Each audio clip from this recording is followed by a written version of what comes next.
Everybody, welcome to Rev'd Up for Sunday. We are the clergy of St. Mark's Episcopal Church in New Canaan, Connecticut. I'm Peter Walsh. I'm Elizabeth Garnsey. I'm Justin Crisp. As so many of you know, we get together once a week to talk about the readings for the Sunday that is coming up. And now this Sunday coming up is Easter Sunday, and we're going to take a look at the resurrection, the first signs of the resurrection in John's Gospel, perhaps the single greatest event in the history of humanity.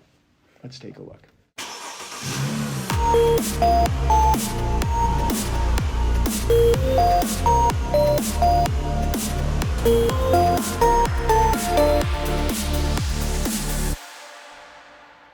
John 20, verses 1 to 18. Early on the first day of the week, while it was still dark, Mary Magdalene came to the tomb and saw that the stone had been removed from the tomb. So she ran and went to Simon Peter and the other disciple, the one whom Jesus loved, and said to them, "They have taken the Lord out of the tomb, and we do not know where they have laid him." Then Peter and the other disciple set out and went to the tomb. The two were running together, but the other disciple outran Peter and reached the tomb first.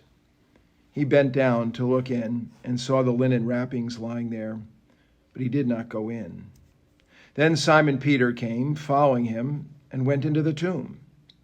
He saw the linen wrappings lying there, and the cloth that had been on Jesus' head, not lying with the linen wrappings, but rolled up in a place by itself. Then the other disciple, who reached the tomb first, also went in, and he saw and believed. For as yet they did not understand the scripture, that he must rise from the dead. Then the disciples returned to their homes. But Mary stood weeping outside the tomb.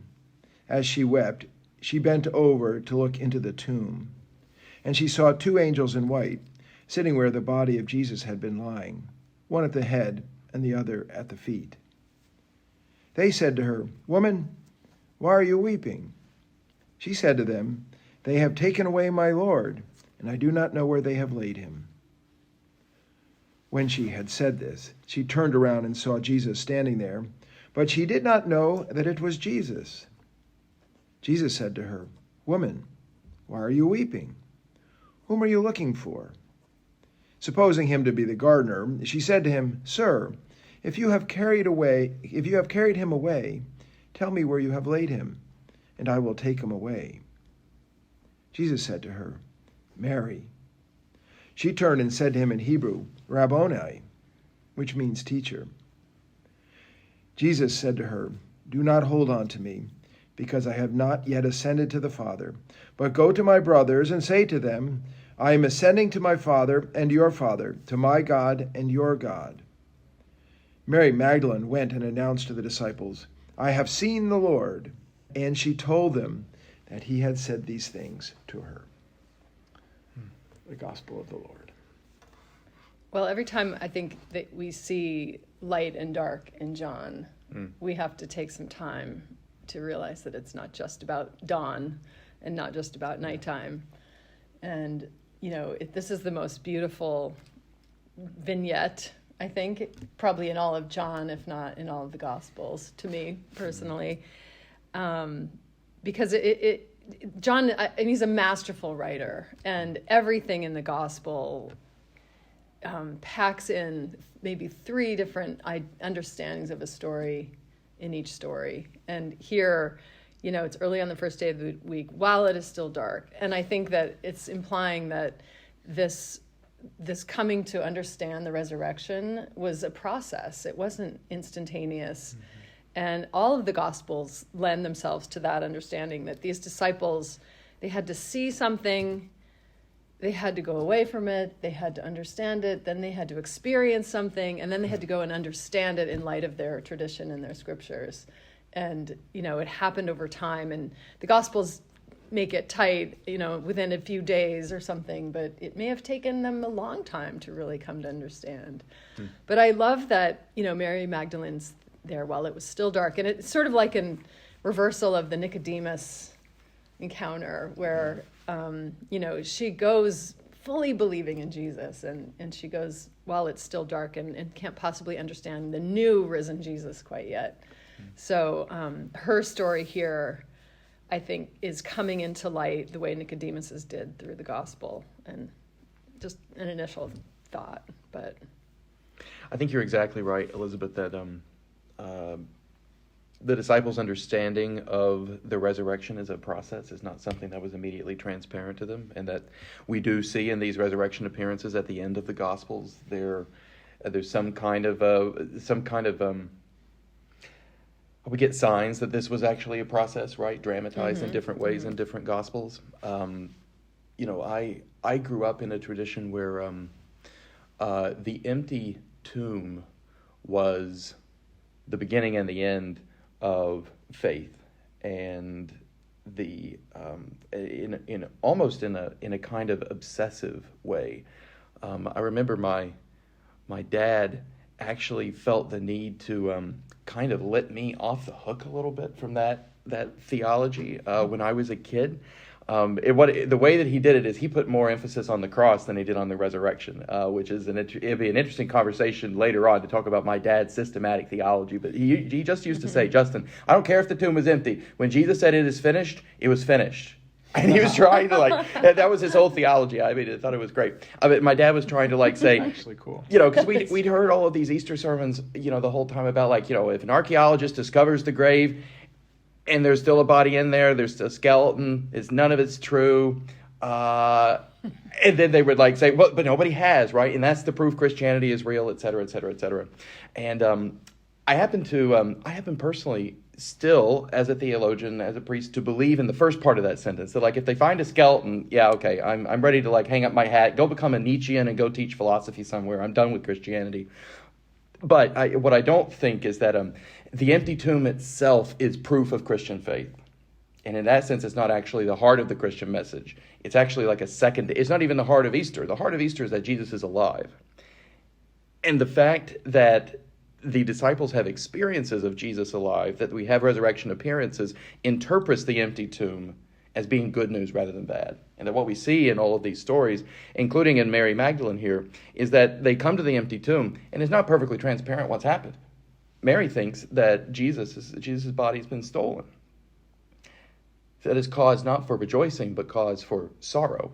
So the appearances, which I agree could have happened over a long period of time. They didn't need to happen all this week, right? But the appearances interpret the reality of the empty tomb, rather than the empty tomb being the beginning and the end of the message. The empty tomb is part of the story. I happen to think that the empty tomb is important because I don't think that in the resurrection God goes back on the incarnation. I think that God has a hankering for flesh and for bodies and for embodiment, and that God doesn't leave that hankering for fleshiness, for embodiment behind in the resurrection. So I don't want to over-spiritualize the resurrection. At least I have a hesitancy to do that. But I don't believe that the empty tomb in and of itself is the heart of the thing. The empty tomb has to be interpreted by the resurrection appearances, and that historically, that makes much more sense to me. And I think we can see signs of it in the Gospels, in this, Mary thinks the body's stolen. In other Gospels, they've, those words are put into other characters' mouths and so on. It's a process. And it's a process I think that we all come to, too. Faith in the empty tomb is something which I think most people come to, not because they're convinced by an archaeologist or anything like that, but because they have an experience of the risen Christ in their own life in some way, shape, form, or fashion. No, we're off to quite a start. I actually believe, I'm actually with you, and I'm actually with you. It's shocking. It is shocking, and I never, this emphasis there's on... still time. There's still That's time. right. The emphasis on the empty tomb is this story. No, not for me. I'll just say I'm with you. It's all about he's alive, and that the whole thing is Christ is alive, what Christians sing, as far as I'm concerned. And this process of faith we see in the three uses of the word saw in these verses right in the middle. So the other disciple gets there, he looks into the tomb. The word saw is he stares into the tomb. Peter eventually shows up huffing and puffing. He goes in the tomb and he saw, and that's a different word for saw, which is where we get the word theory. Yeah. So he's got some theories about this. And then the other disciple who reads the term first, we have to hear that again, he goes and he saw and believed, and that's a whole other different word for saw, which is where we get the idea for the word idea, like, aha, I got the idea. So even in this, and then it goes on to say, that he saw and believed. So this itself in verses 5 to 8 is exactly what you're talking about, is the process. Yeah. Quite apart from Mary here. As you say, that third use, AD or idea, is more of an experiential seeing, where you kind of know with your knower. Right. But then, that's a great as line. yet, they didn't understand the scripture, so they still had this intellectual thing to piece together. So there was still room to go. There. The whole thing is there. I mean, we're all still trying to figure out this story, right? And so we're just catching them figuring out, and we're figuring out as they figure out too, for sure. I love what Rowan Williams says about the empty tomb. Yeah. He says the empty tomb proves nothing. And no apparitions, no matter how well authenticated, would prove anything either, apart from the testimony of forgiven lives communicating forgiveness. Oh, yeah. And that's where he goes with the empty tomb. He's like, film it, find a body, but it proves nothing if people go on forgiving and experiencing forgiveness. That's the resurrection. Was that in that book he wrote called Resurrection? I think it's in Finding God. Oh, okay. So I read this book that wrote on an airplane, and it was God really, Happens. really tough going. Sorry, Ron. I love Rowan Williams, and if you're watching, which I know you're not, I really struggled with that. Rowan doesn't need to watch us talk about this. But even the word he saw and believed, and the way that word, John, that Greek word has to do with not just an intellectual, I assent to these ideas. It has to do with lived. I live into these ideas. That's the kind of faithful living, faithful engagement. Right. There's I love the different nuances of the different Greek words here for Saul. It reminds me that where you're talking about a theoria, or form of theoria, from which we get our word theory, being the saw, the linen wrappings lying there. In the ancient world, in the Greek philosophical world, theoria has connotations of contemplation. So it's not just to theorize something, as in I have a theory, as opposed to a practice. It means to contemplate it. So Simon Peter came following him, went into the tomb, and he contemplated the linen wrappings lying there, right? Not unlike we contemplate God in contemplative prayer. I'm just having a time out here, which is to say Peter never gets any credit for contemplation. That's true. Okay, all true. the contemplation credit always goes to John. Oh, he's the deep one. Peter's the thug who shows up late, heavy breathing. This is I want to read it. Yes, you got to claim Amen. that. Yes, okay. Claim it for your namesake. Back to the content. Oh man, there are lots of debates in the theological world about whether these appearances are how they see, right? So are they visions? Are they do they see Jesus with their senses, like ordinary sense perception? Like I see this book on the table and I see the two of you and I can touch you and et cetera, et cetera. And I tend to think that actually both of those sides of the argument miss the core of the New Testament's depiction of these appearances, which is that they are revelations or disclosures. It's less like in Paul on the Damascus Road, right? Paul never meets Jesus in the flesh before the resurrection. Okay, so he doesn't have an experience of Jesus before the resurrection. He only ever meets in person the resurrected Christ. And you have the famous Damascus Road experience where Paul's knocked off his horse and that kind of thing. That would seem to be a preeminent example of a vision. But when you look at when you actually look at the text where Paul's describing it, the emphasis is less on Paul seeing and more on Jesus appearing, more on Jesus being shown, more on Jesus being revealed. And so I tend to think that so I'll just say the stakes of this are, if you want a resurrection appearance that's completely sensual, and I would say some really, really smart people much smarter than I am, defend this view. Like Marilyn McCord Adams says that the resurrected Christ, it's a bodily resurrection, and as a bodily resurrection, as a body, this body is experienced by the disciples in the same way that I experienced the book and the table and the two of you, just purely with my senses. That's all good. And Marilyn Adams's goal, I think, is to secure the objective reality of the body that was resurrected, that something happened to the corpse in the tomb.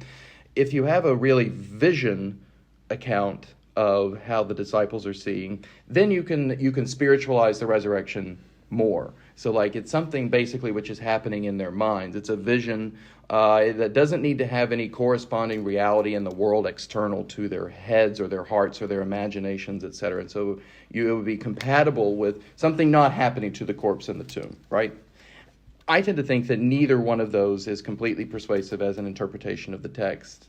I think that this emphasis that the Gospels have on Jesus appearing to them, Jesus being disclosed to them, says that it could be something happening inside of their minds that is also an external reality to them, but it is something that is being shown to them that has a corresponding reality in the external world, an objective reality, to which they either have or they're given access by God. So it can be both a spiritual seeing and it could be an objective reality at the same time.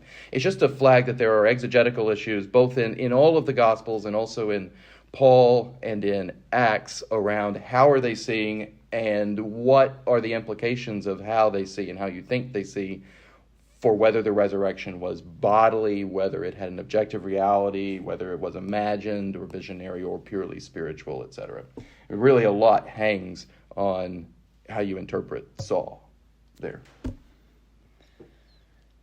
Well, that's really a lot of stuff. And I remember a lot of that with Marilyn Adams in seminary. And it's really, I don't mean this in any kind of diminishment of that conversation, but it's entertaining to kind of play with all these theories of what might have actually happened and what did they really experience, where are the facts. I mean, the truth is we don't have the facts and we have interpretations of experience.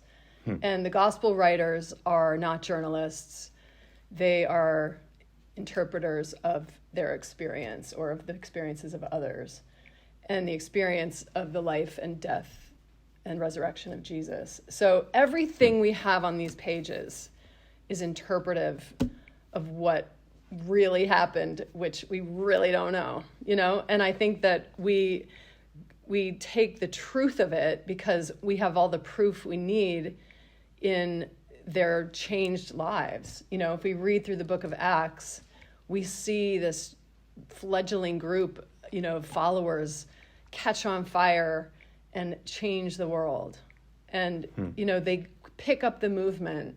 Once they really grasp what they experienced and looked back on and having walked with Jesus and sat at his feet and scratched their heads, finally they come to realize, oh, wow, this is what he is about, and he is alive with us, and we are empowered to go and make his experience available to the entire world. That's the proof, I think, of whatever they experienced was a resurrection of not only Jesus, but of themselves. And, a reversal of everything they thought was true and everything they thought was their fate. Was completely reversed. And so to me, all the proof we really need in order to buy into this whole project of the Jesus movement is that experience. And not that it was their experience and we learn about it, but that it's our experience too.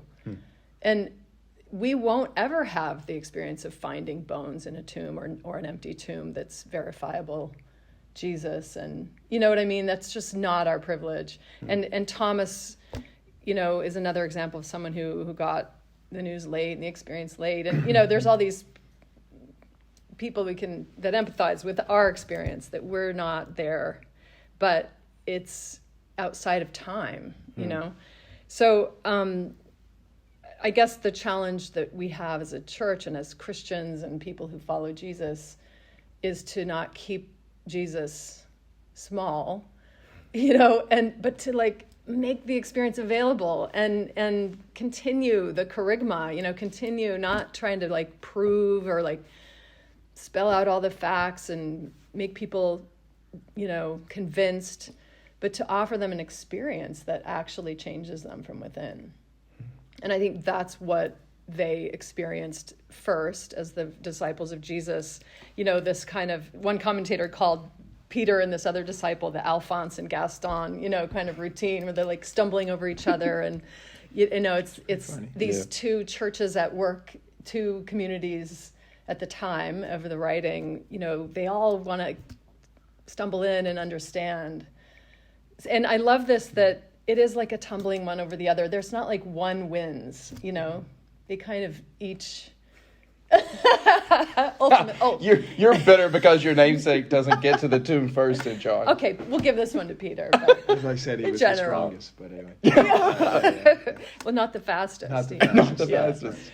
Anyway, I just think that it's a living experience that keeps happening. And I can't wait till we get to Mary in the garden. Well, it's okay. So you've just laid out all that stuff that resurrection experience stuff that we covered in seminary, right? And what is this thing? And then you took the kerygma approach, which Justin hadn't quite got to. And now I'm just going to bring it right back, because I agree with both of you, but I think that our issues are paradigmatic, and we don't have paradigms for this, and so therefore we struggle because we don't have any paradigm for this. That's true. And so we keep trying to stick it in some box somewhere, and so the issue is with us. Our knowledge of the spiritual world is to either orness and not both andness, and that we read this, particularly in the West, as it's either this or it's that. But when this is read in the East, when this is read by the Buddhist community, this is read by Bede Griffith, the Benedictine Oxford Don who went to India. This is read by His Holiness the Dalai Lama, who has a wonderful book where he has commentary about this. They have absolutely no problem with this because they have a whole other category. We have physical bodies, bodies, right? And then we have subtle bodies, which are energetic bodies, which also are real too. And then we have spiritual bodies, which is what we would call the glorified body of the resurrection. And we have Jesus in an in-between time with the subtle body, the energetic body, which can be both real and can also be spiritual. It's a little bit like Padre Pio bilocating, right? He can be in two places at one time. I think that the problem is that we are too small-minded, and this is a mystery. And Rowan Greer, God bless him, one of my favorite people who have lived on our planet, one of my professors, used to say that once you think you understand it, you just fell into heresy, because the mystery of God does not allow us to see the mystery of the resurrection.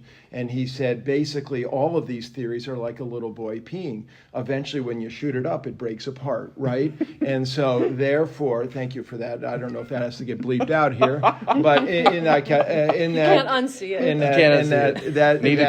That this thing is eventually going to break apart because the very mystery of God doesn't, is a struggle for us. I have zero problem with Jesus as physically resurrected, and I would have been trying to hug him too, and I would have said, "Let me stick my finger in your hand. Would you like a hamburger?" Right? We're going to get to that scene where he comes through the doors in Luke's gospel where they're hiding, and then he says, "I'm hungry," and they give him some fish, which is their equivalent to a hamburger. So I have zero problem with the fact that Jesus can be all of these things, and that we struggle with trying to put him in either or boxes or in kerygmic boxes.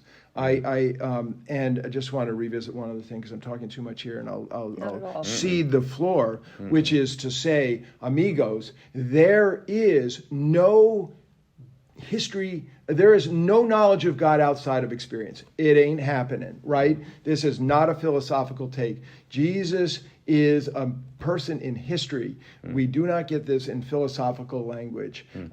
God, the divine trust, human interaction, human experience that gets owned by a community of saying, that was of the divine, that was of the divine. That's what the record of the Bible is. And so the whole Bible is crazy experiences.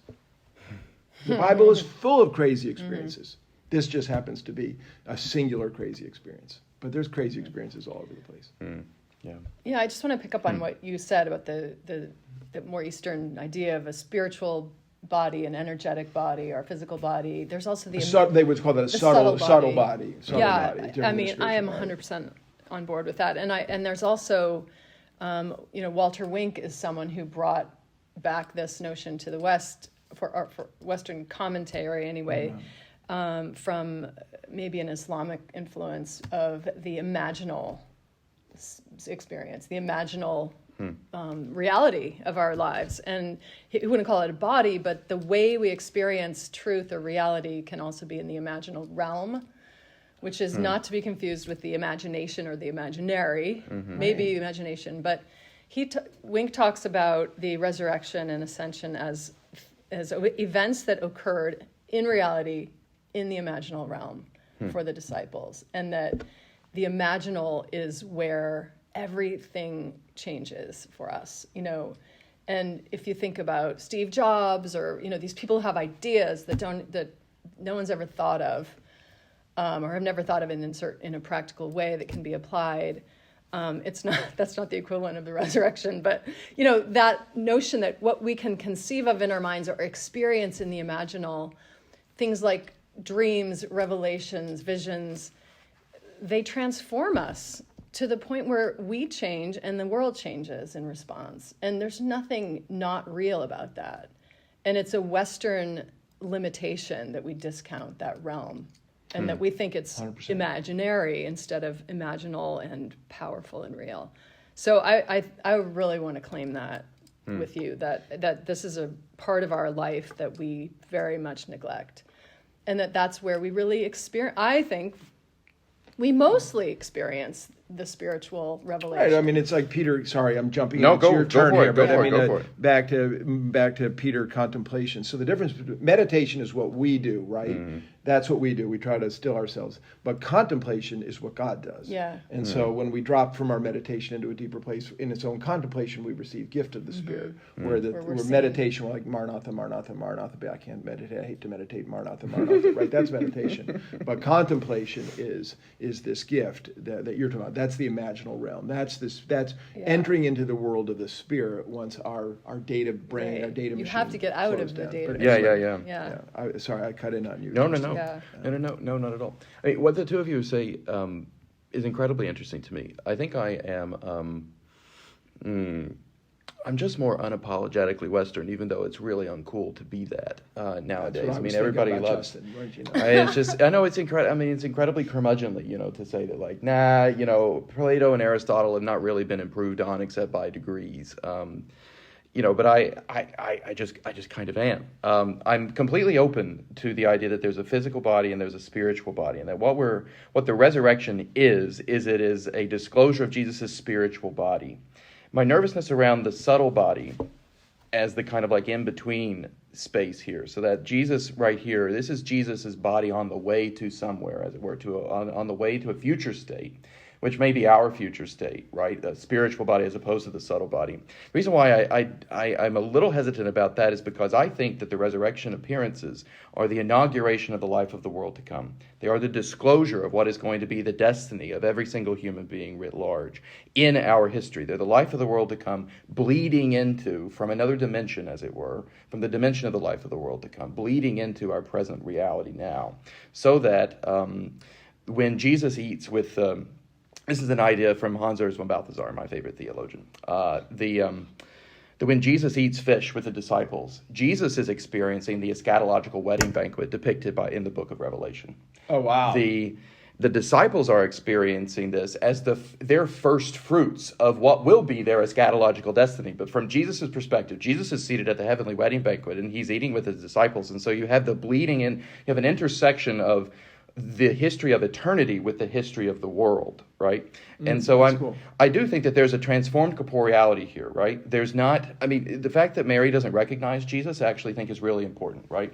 Whatever it was that this body looked like, it didn't, it was not recognizably his ante-mortem, his before death body, because she doesn't recognize him until he says her name, right? Which is an incredibly beautiful moment. So there's some kind of transformed corporeality. I think that is a spiritual body. But I want to hold on to what some Western theologians have made of these passages, which is that this is the future state, not just of us, but of all creation. And that there's not... So I'm with you on the Walter Wink thing, that the imaginal is not the imaginary. I do, and yet, the thing which I find so compelling about the resurrection, compelling in that I am attracted to it, is that I believe, and this is a very Western idea, right? I get it, it's very Western, it's uncool, but I think that our bodies are messed up. If we weren't being recorded for YouTube, I would use a word that would be inappropriate, would need to be bleeped out. Our bodies are messed up. Our bodies decay. They fall apart. They malfunction. Our brains themselves are marvelous tools. Our brains in and of themselves, it's miraculous that human beings have these things which allow us to think and to love and to hope and so on. But I'll just say the experience of loads of people is that their brains are prisons. And they oppress them, and they terrify them. I mean, I think that one of the... I am never completely reconciled to my body because I always know there's a chance my body is going to betray me. And in the end, I think all of our bodies betray us in some fashion. We all have some kind of experience of our body doing something which we don't actually want it to do. We wish it takes us somewhere which we do not want to go. And there's a certain peace to be made with that, I think, in this life. And then there's another peace that should not be made of it, that the last enemy to be destroyed is death. And that what we see here is the transformation of our corporeal identities, our materiality, into something which is good, which doesn't malfunction, which doesn't decay, which doesn't rebel against us, which doesn't imprison us, which doesn't cause us pain, and so on. And so that kind of... I want both this as our future state here, and I also want it to be a transformation of our matter into better matter, because our current matter sucks. Mm. There's a very Western idea, but that's my perspective. That is a PhD in theology right there. That's incredible. What do you think? Does matter suck? Does our current matter suck? Just kidding. Well, it certainly sucks for a lot of people in their experience. You're right. I'm with you there. I think life is really challenging, and our physical lives are challenging. However, I also see at the same time the beauty, the glorious, the magical splendor of the physical world and creation, and the evolving nature, and the decay is part of the renewal, the sort of cycle of life. And to not cling to that is to allow ourselves to move through to the next life cycle, And I'm not talking about reincarnation. I'm talking about, I'm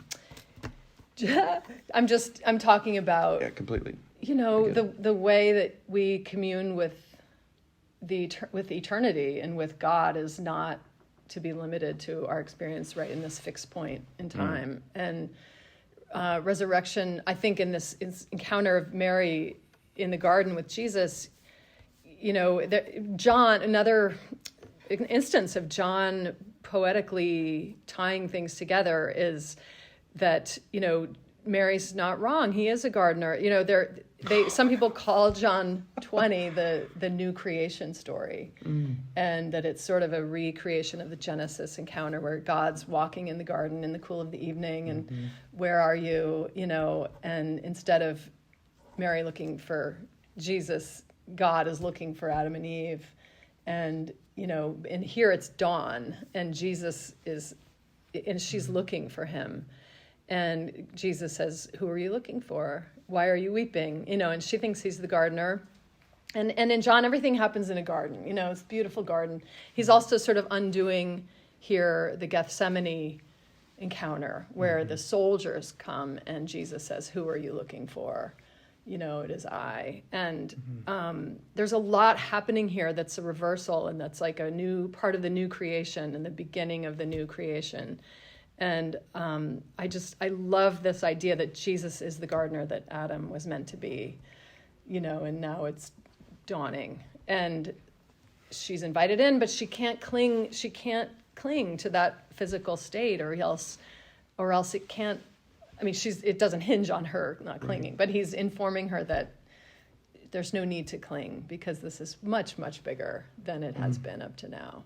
And you're invited into it, to have the banquet. And then we go on to John 21 with all that. But, I love that it's her. I love that there's this imagery of the Genesis garden and the encounter. I think there's a lot to contemplate there in their exchange, and how the actual creation can be renewed and recreated and embodied, I just have to say, that notwithstanding our disagreements and agreements here, right? I just have to say, that you just shared that he actually is the gardener and everything that follows. It's the most beautiful and surprising thing I've heard about the resurrection narratives in a very long time. It makes me want to cry. Oh, yeah, that was beautiful. Amazing. Yeah. You're right. I didn't make that up, but I've read that, and same here. I find it really, really beautiful and breathtaking. It's breathtaking. I'm in agreement with how beautifully you laid that out. Just since we're laying out Jesus as gardener, we might as well also claim that the sepulcher is the Holy of Holies, right? So that in the Holy of Holies, where you have the two angels on each side of the bench where Jesus lay, that is mimicking the Holy of Holies, where the mercy seat of God would be between the two seraphim. And so the divine presence, that the cave, the grave is a cave, of course, and that is the Holy of Holies. And so you get this whole question of the divine, that cave was, the holiness of Jesus was right there. And so as the Holy of Holies, the gardener, that Jesus walks from the Holies of Holies, God in this form walks out of the Holy of Holies to greet human beings. And walks out of there also. And we don't have to go in there to find him. She's outside the tomb. I do think that Jesus is also reversing this idea that we build shrines on tombs, and make culture around that. We, lots of altars are built upon the bones of the dead, and the Egyptian pyramids are built on the kings of the ancient world. And Jesus, he's like, I'm not going to give you a tomb to build on for me, even though we did that too. But he's like, he's out here, he's with us, he's alive, he's moving, he's creating, he's, with us in our life outside the tomb, and that we need not go look for him in a tomb anymore, I have no better last word than Mary's last word, which is, I have seen the Lord. It's incredibly good news. Changed the world, like you said. Yeah. Thank you for being with us on this podcast. We hope that you do have a blessed Easter, and that you grow in believing, as John would say, as your journey unfolds and the gardener meets you in your life wherever you are. We ask also that you share the good news by sharing this podcast with your friends, and perhaps all together we can make a caring community, as you were talking about, people of the resurrection, Easter people. So happy Easter. God bless you, and see you again. Take care.